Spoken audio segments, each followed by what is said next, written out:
Going into the 2018 draft, DeAndre Ayton was the consensus #1 pick. There was some buzz surrounding Luka Doncic, but often with European prospects, front offices hesitate to use the #1 selection on them.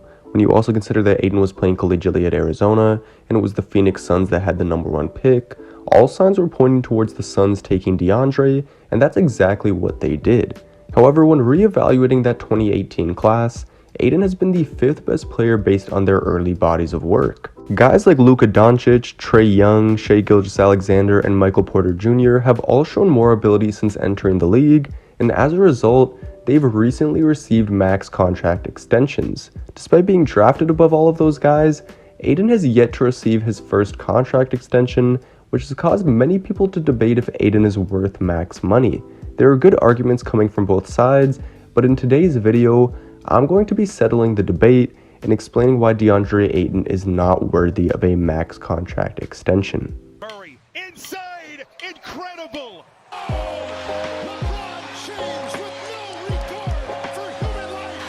They do have a timeout. Decide not to use it. Curry, way downtown. Bang! Bang! Oh, what a shot from Curry!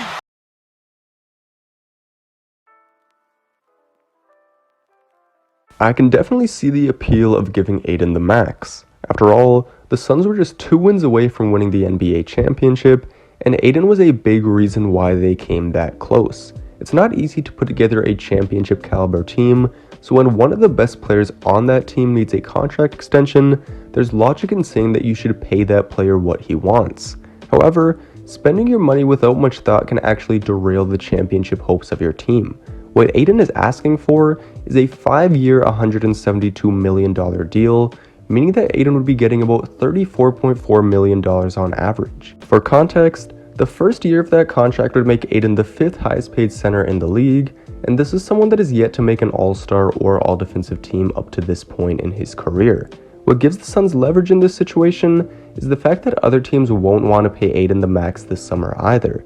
The only team that I could potentially see offering Ayton the max is the Detroit Pistons, but even they have a good young center in Isaiah Stewart who would be a lot cheaper.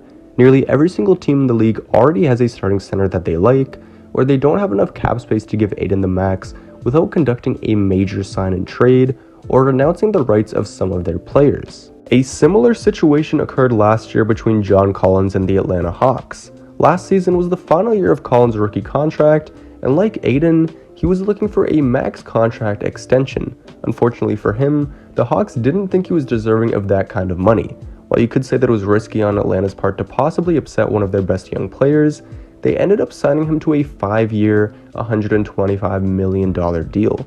By holding out and not giving Collins what he initially demanded, the Hawks were able to sign him to a contract that paid him $10 million less annually. Funny enough, Collins' resume is quite similar to that of Ayton's. These are their current career averages, as well as their award histories. Now I know that numbers aren't everything, so for the next few minutes, I'm going to be talking over some clips showing off the strengths and weaknesses of Ayton's game, and explaining why he's not a max guy yet.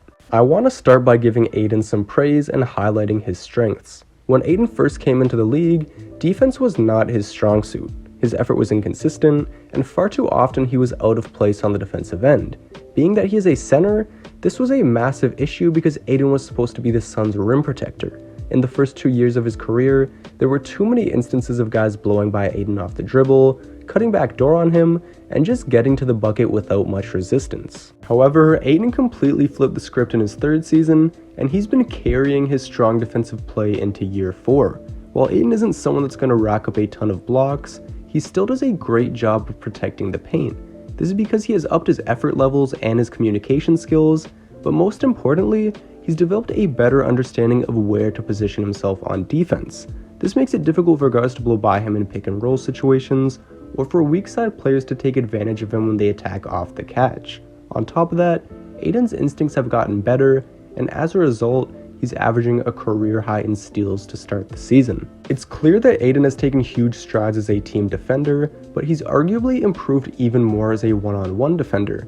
The main thing that you'll notice when watching Ayton defend in the post is that he's extremely disciplined. He's a very strong player, which makes him difficult to back down in the post. And what I like most about Ayton is that he defends without fouling. Ayton will take bumps from his opponents, but rather than retaliating and picking up a bad foul, Ayton will stand his ground, put his arms straight up, and contest without sending his man to the line.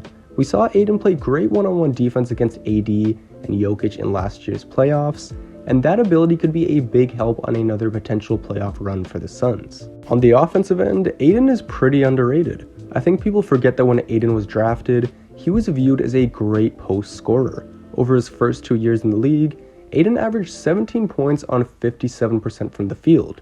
He was getting more post-up opportunities, and despite being so young, Ayton was one of the better post scorers in the league. He still has those same abilities today, but he just isn't getting as many touches or shots with this new-look Suns team. In his first 2 seasons with Phoenix, Ayton was the solidified number 2 option behind Devin Booker. However, Ayton is no longer the secondary scorer on this team every night. On certain nights it's Chris Paul, other nights it's Mikal Bridges, and then some games it's Ayton.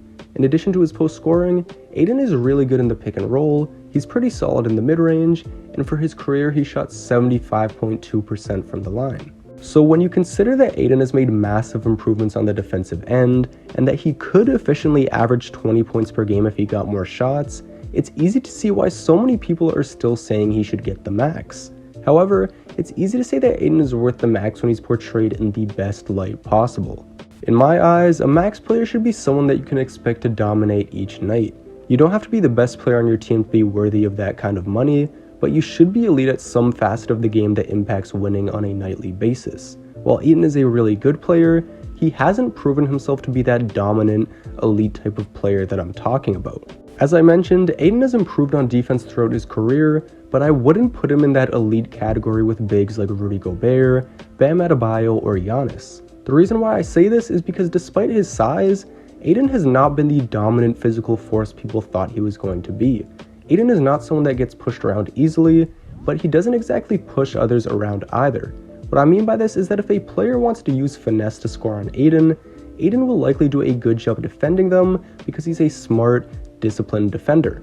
However, if a player takes the route of being aggressive and physical, that's when they're more likely to succeed against Ayton's defense. What I'm getting at is that Ayton is a big, strong guy, but he doesn't always impose that on the players he's guarding. He can take bumps from his opponents, but if someone really goes into his body and attacks him, he can have some issues. Another area where Ayton is inconsistent is on the defensive boards. Ayton has averaged double-digit rebounds each year of his career, but I feel like those numbers are a bit deceiving. This isn't to say that Ayton is a bad rebounder, as he's actually quite good on the boards, but I can't say he's elite because there are few too many times where he struggles with box outs. Being that he is a good rebounder, there are moments where he boxes out very well, but top rebounders don't allow their opponents to get inside position on them this easily. So again, this is another area where Ayton is good, however he's not one of the league's best either. You could say that I'm being overly critical, but I feel the need to be because again, this is someone that is currently vying for max money. On the offensive end, Ayton has some issues as well. I've talked about how he's a skilled post scorer, but I didn't mention his unwillingness to seek out contact. There are moments where Ayton uses his size to his advantage, but more often than not, I've noticed that Ayton shies away from contact rather than embracing it. There are far too many instances where Ayton has a smaller player on him and fails to capitalize on the opportunity. He's also not one to go into the bodies of players his size, opting for fadeaway mid-range jumpers instead. Because of this, Ayton has averaged just 2.5 free throw attempts in his career, which is a shame because he's pretty good from the line. None of this is to say that Ayton is a bad or underwhelming player, because he's gotten off to an impressive start in his career.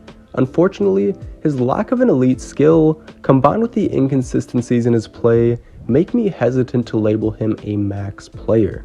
All in all, DeAndre Ayton is a very good NBA player. He's a smart defender, he's a good free throw shooter for a center, he sets effective screens, and he's more than just a rim-rolling big on offense.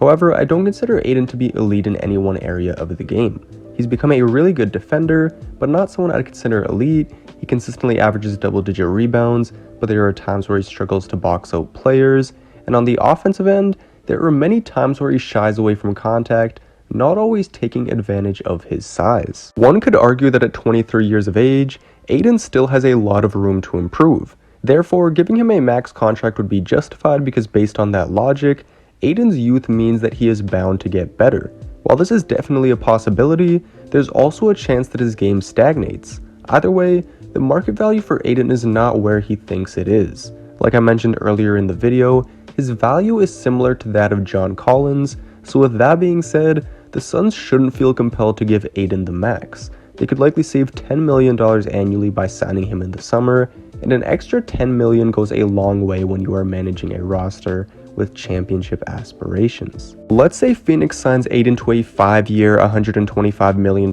contract in free agency, and he does go on to become the max caliber player that he views himself as, then that would be a huge bargain for the Suns.